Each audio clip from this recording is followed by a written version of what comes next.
Once upon a time. What am I? A doctor, man? After 12 years of no contact whatsoever, slipping into our old pattern was surprisingly quick and automatic, like pulling into your driveway after work and not remembering how you got there. I don't know, Dad. Just take 2 aspirin and call me in the morning, okay? Just not at work. How'd you get this number? His answer was a long, gargly sort of cough. My response was an eye roll. No, not that kind of sick. The kind where they tell you it's time to get your affairs in order.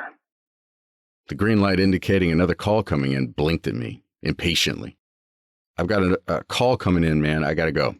I reached for the disconnect button and froze. Wait, what do you mean affairs? You know, the usual. Get my finances in order. Make sure I got a will. That sort of thing. Hold on a sec.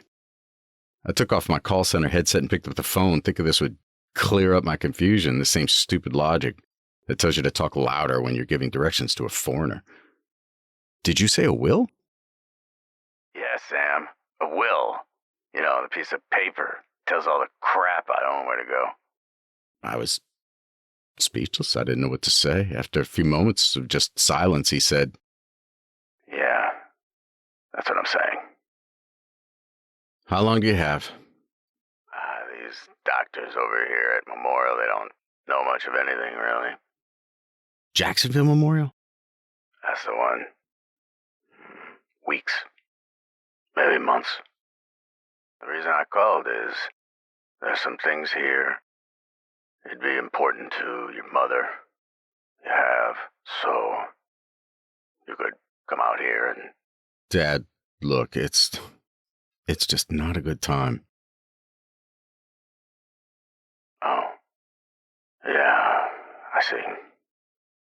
Well, I suppose I expected that. I'll have them mail it to you if you give me your address. No. I'll be out there as soon as I can.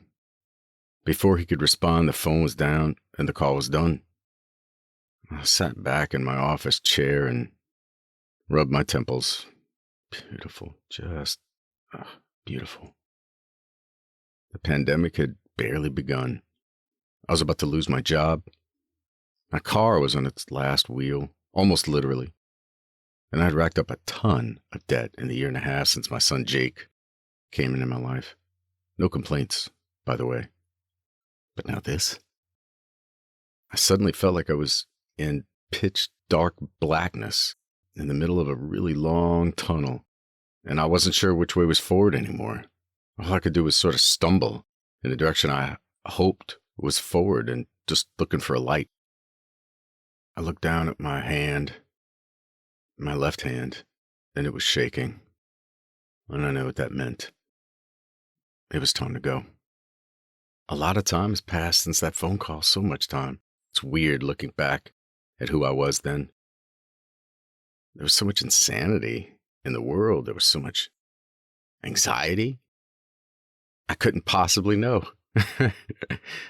I had absolutely no clue what the future had in store for me. No idea that I had just begun a journey that would fundamentally change the person I was, the man my son would become, and ultimately the lives of every generation of our family after his.